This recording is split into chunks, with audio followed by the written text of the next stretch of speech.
네, 여러분 안녕하십니까. 여론 끝장 시간입니다. 이번 시간에는 저 대구로 한번 가보겠습니다.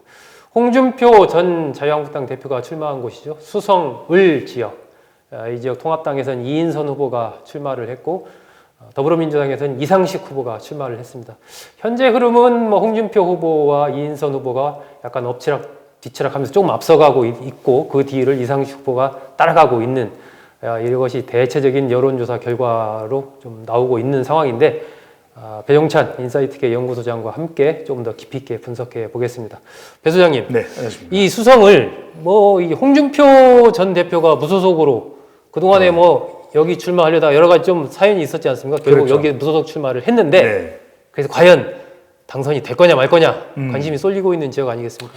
그러니까 이 지역도요 상당히 신경전 및 박빙 승부가 지금 펼쳐지고 있어요. 네. 근데 그런 이유가 홍준표 전 대표가 대선 후보급이란 말이에요. 네. 그러니까 지금 무소속과 또는 제3정당의 이 영역이 또 상당히 위축되어 있는 그런 선거판이거든요. 네. 진영 간 대결 구도이기 때문에 힘을 쓸 수가 없는데 네. 이 지역만큼은 달라요. 네. 왜냐하면 홍준표 전 대표의 무게감 자체가 계속해서 관심을 모으고 있거든요. 네. 뉴스 기사에 한 면을 장식하고 있다는 것 때문에 저는 아마 끝까지도 모를 선거구 중에 한 군데가 바로 이곳일 수 있다. 그런데 네. 우리 방송을 들으시면 어느 정도 감은 잡으실 수 있을 거예요. 네. 지금 그 기준에 따라서 이 지역에서 저는 핵심적인 건 뭐냐?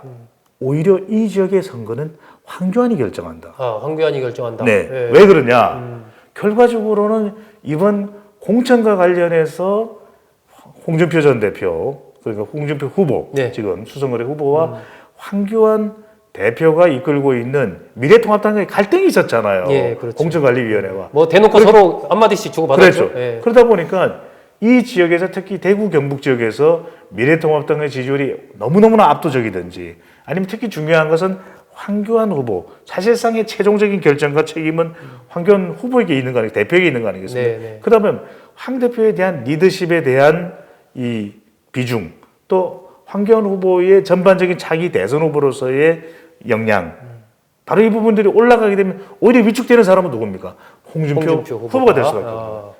그러니까 상대 비례에서 영향을 줄 수가 있다. 예. 그러니까 황교안 후보가 좀 위축되거나 자기 대선 후보 구도에서 지금 계속 발표가 되고 있으니까 네. 그럴 경우에는 홍준표 전 대표의 오히려 주가가 올라갈 수 있어요. 내가 주자다. 내가 주자다? 네. 그러면은 영남 지역에서는 적어도 홍준표 후보가 전 대선 후보였기 때문에 네. 어느 정도 우리가 이 사람의 가치에 대한 인정을 해줄 수 있겠네. 네. 그래서 저는 무소속 후보라도 대선 후보급이거나 그 정도의 이슈를 또 주목시킬 수 있는 역량이 있는 사람은 달라진다라는 거예요. 예. 근데 여기에 미래통합당 후보, 또 미래통합당의 정당 영향력, 이건 또 무시 못하는 것이거든요. 예. 후보들의 기초체력이기 때문에 이인선, 네. 이 경북 경제부지사를 지냈잖아요. 그렇죠. 여성이고 예. 이 지역에 네. 다시 또 출마를 하는 겁니다. 네. 지난번 선거에서 조혜영한테 또 아깝게 패한 예. 그런 또 결과를 그때도 무소속 후보였어요. 네, 예. 그러니까 2연속으로 지금 무소속 후보가 맞는 이인선 후보로서는 정말 이런 생각 나올 겁니다. 이게 뭐 무소속 왜 이래? 이럴 수 예, 있는데 예. 그럼에도 불구하고 인생이라는 거는 여러 가지 상황들을 정치가 비정하죠. 본인이 결정할 수가 없는 것이기 때문에 그래서 지금 당의 이인선이냐 인물의 홍준표냐 그만큼 네. 홍준표의 인물이 지난 선거에 주호영 못지않다라는 것이거든요. 네, 근데 네. 핵심은 이걸 겁니다.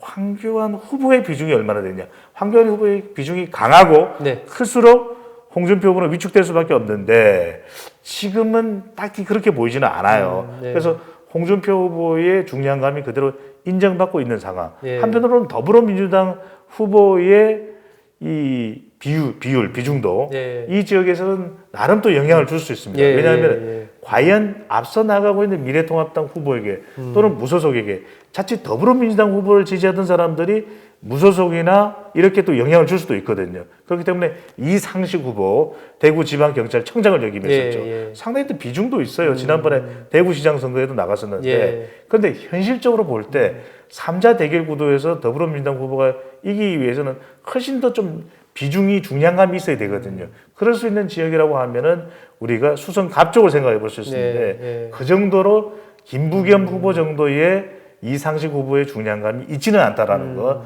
그것이 좀 다른 선거의 모양을 보이고 있는 것으로 나타나고 있습니다. 예. 이 지역, 대구 수성을 지역 과거 선거 결과 어땠는지 잠깐 한번 살펴보겠습니다. 20대 총선 때는 주호영 무소속 후보가 당선이 됐습니다.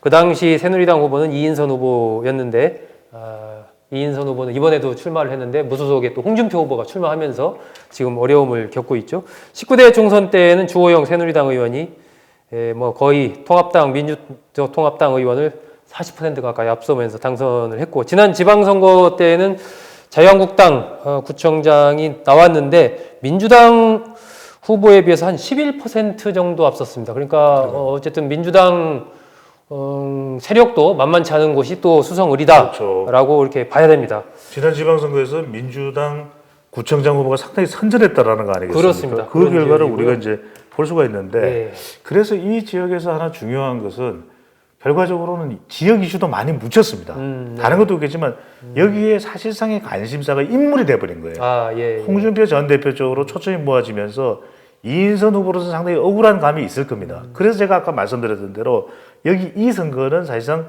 이인선 후보와 홍준표 후보 간의 대결인 건 맞습니다. 하지만 이인선 후보의 경우에는 정당의 영향력이 얼마만큼 작동하느냐. 네. 그 다음에 홍준표 후보는 본인의 대권 의지가 얼마만큼 이 지역에서 작동하느냐가 중요할 수밖에 없는 것이고, 네. 사실 이상식 후보의 경우에 반사이익, 어부지리를 얻기 위해서는 네. 두 후보 간의 파열음이 너무 커서 정말 식상한 나머지 더불어민주당 후보를 찍어야겠다 이런 네. 정도의 파국 국면이면 모르겠는데, 네. 그래서 뭐 선거라는 걸 모르니까 좀 지켜볼 필요가 있을 텐데요.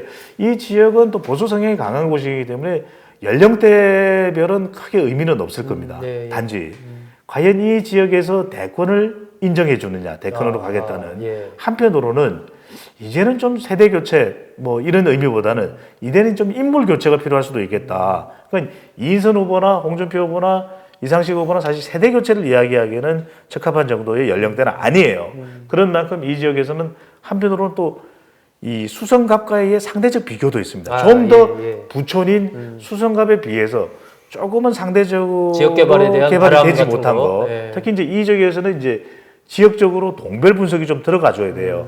가령 상당히 많은 지역적인 재개발이 이루어진 두산동, 중동, 사동, 파동 네. 이 지역에서의 과연 민심이 어떻게 되는지 그동안 굉장히 볼멘 소리가 많이 나왔던 지역이기도 해요. 예. 그래서 과연 이 지역인데 저는 기본적으로는 오히려 더 중립지대인 수성 1가동부터 4가동까지 네. 이 지역이 실질적으로는 더 큰 영향을 미칠 수 있다. 그러니까 이 지역이 지역별로 우리가 아는 4년 전, 우리가 아는 8년 전 이때랑 상당히 다릅니다. 여기가 이제 지산 범물지구라서 이 지산동과 범물동 일대의 표심도 중요한데 그동안에는 그냥 주호영 이 의원이 여기서 사선을 했단 말이에요. 그냥 툭 하고 주호영 그러면은 찍어줬던 곳인데 과연 이번에도 그렇군요. 굉장히 정말 그동안 없었던 변수 중에 하나. 물론 자신도 뭐 지난번에 무소속으로 주호영 후보도 수성갑 후보도 나가기는 했지만 이번의 경우는 대선 후보급 인물이 오면서 본인도 김부겸과 싸워야 되기 때문에 이 지역이 이인선 후보를 도와주기가 사실 쉽지는 않아요. 그래서 가장 중요한 건 앞서도 말씀드렸지만 미래통합당의 당 차원의 화력이 어느 정도냐. 이 화력이 홍준표라고 하는 인물 한 사람을 이길 수 있겠느냐 없겠느냐. 그런데 쉽지가 않아요. 이 워낙 홍준표라는 인물이 가지고 있는 이 존재감 자체가 크다 보니까 이 지역이야말로 아주 우리가 파고 들어가서 이른바 여기서 그래서 저는 뭐가 중요하냐면 무당청이 중요합니다. 이른바 스윙보트라고 하는 이 무당청이 나는 미래통합당 지지하지 않는다라고 하는 이 무당청이 있거든요. 이 사람들이 과연 누구의 손을 들어줄 것인가 라는 것도 저는 굉장히 중요해 보이고 한편 아까도 말씀드렸지만 선거 막판에 갔을 때 이 더불어민주당의 이상식 후보를 지지하는 지지층들이 뭔가 좀 다른 역할을 할 수가 있거든요. 그러면 이상식 후보를 그대로 지지할 수도 있어요. 제가 지지 안 한다고는 하지 않습니다. 그런데 이 판세를 봤을 때 그래도 우리 지역에 누가 되는 게 낫겠다. 약간 사표 방지 심리가 있거든요. 그들이 또 어떻게 이인선이냐, 홍준표냐 이런 한번 고민을 해볼 수가 있다는 거죠. 그렇습니다. 현재 홍준표 후보는 내가 국회의원 한 번 더 하려고 출마한 게 아니다 하면서 대권 도전을 분명히 하고 있고 그러면서 내걸고가 이제 정권 심판 이걸 전면에 내걸고 있습니다. 그러면서 수성을 퀸텀 점프 5대 약속 이렇게 얘기를 하고 있고 이인선 후보 같은 경우는 아니 2년 하다가 지역을 떠날 사람을 찍어준다는 게 말이 됩니까? 지역 개발 하려고 하면은 계속해서 지역을 위해서 봉사할 수 있는 저를 찍어주십시오. 이렇게 이제 홍준표 후보를 비판하면서 이야기를 하고 있고, 소프트웨어 기술이 접목된 4차 선도산업 구조로 수성을을 발전시키겠다. 이렇게 공약을 내놨습니다.